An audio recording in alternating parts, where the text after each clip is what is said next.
Hey everybody, it's Dr. Traci Kiernan, owner and founder of Natural State Health Center and the developer of the 100-Day Weight Loss Challenge. And today I'm going to be talking to you about diabetes, particularly type 2 diabetes, because 95% of people that are diagnosed with that disease are type 2. And I'm specifically going to talk to you about what your medical doctor will not tell you about this disease if you've been diagnosed with it, or if you're pre-diabetic, which is, the stages right before full-blown diabetes. And I also want to tell you that I've had a lot of patients walk through my doors, and I've sat down with them, and they're frustrated, and they're on more medications than they'd like to be, and they felt like there's no other way, that being on medicines is the only answer. And I'm here to tell you that that is not true, because I've seen people reverse and prevent diabetes time and time again by the healing principles that I'm going to talk you through today. So just know that it's possible. It doesn't matter where you are on your health journey, if you're just beginning and you're taking the first step, or if you've been on it for a long time, or maybe you're somebody that said, Dr. Traci, I've tried everything. Like my patient Clara, she's tried everything. She was on 4 diabetes medications when she came into my office, and is now on 1 medication on her way to being off of that as well. And so all of that said, it's possible. But here are some of the things that your medical doctor is not going to tell you. I'm going to go over 3.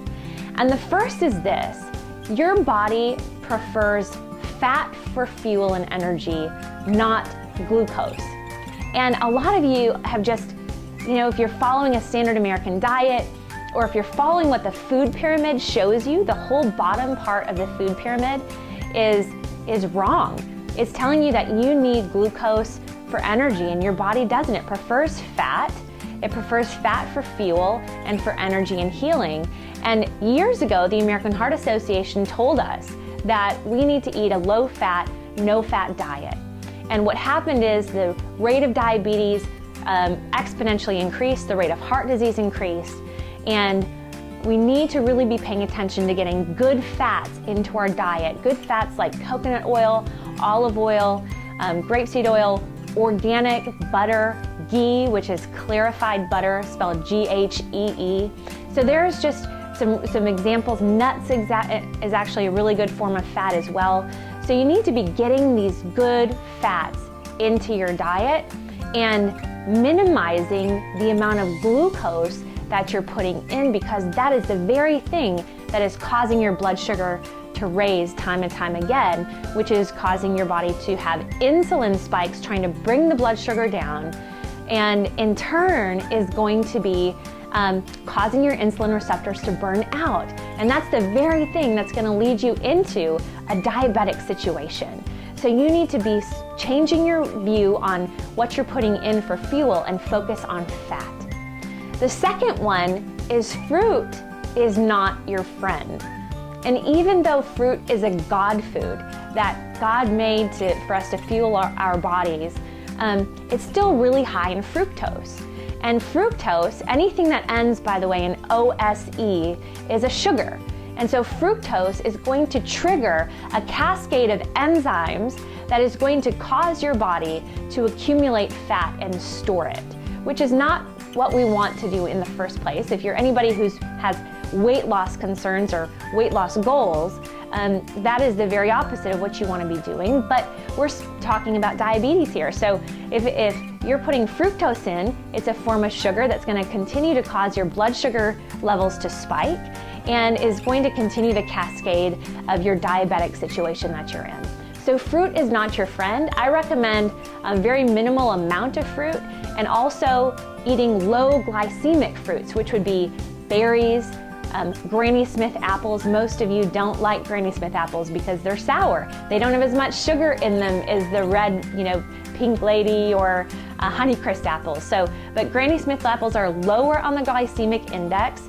I also recommend eating that fruit in the morning as early as you can, so your body can use that fuel, that fructose, that sugar, for energy. The third thing is this: your body needs carbohydrates. That's a fact. However, your body needs them in the form of vegetables, not in the form of grains and sugars. And you might think, well, Didn't grains come from, the earth too? Yes, but most of you are not eating them the way that God designed them. You're eating them processed and broken down, and they're having to be enriched, which means they've stripped out all the nutrients of that grain in the first place and having to add in nutrients to make up for the loss. But here's what most people don't consider about grains, is that the second you put it in your mouth, you have enzymes in your saliva that turns those grains into sugar immediately. And what will happen is your blood sugar will spike the second you put grains, and I'm talking all kinds of grains, oats, rice, barley, rye, not just wheat, the forbidden wheat that we've all been fearing. It's all of it. You really have to be paying attention, and then please watch for hidden sugars. My son is 2.5 right now, and he is allergic to cane sugar via a blood, I blood tested him, and he's off the charts allergic to cane sugar. And so we have to be very careful in our home of hidden sugars. And those hidden sugars are in ketchup, they're in dressings, they're in marinara sauces. I want to challenge you to look for a marinara sauce without sugar added into it. And marinades, they're just everywhere. And so those things, grains and sugars, if you're in a diabetic or a pre-diabetic situation, you need to completely eliminate those from your diet. And you may be in a place where you're saying, I don't think I can do that. That feels overwhelming. And I want to tell you it's okay if it feels overwhelming. It's likely that your brain is addicted to those substances. The very reason why you're in the situation you're in right now. And I want you to know that you can do it. I've seen so many of my patients really overcome this struggle.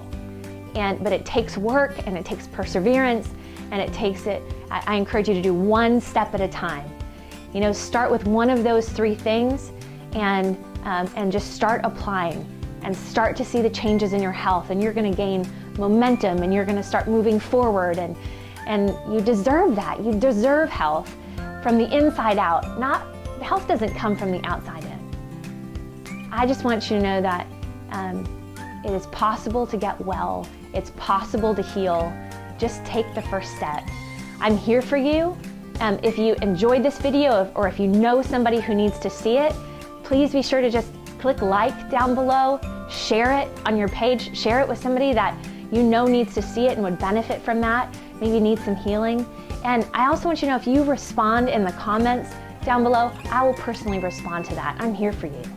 And I want you to just have an abundant life full of health and longevity, and I hope you tune in next time.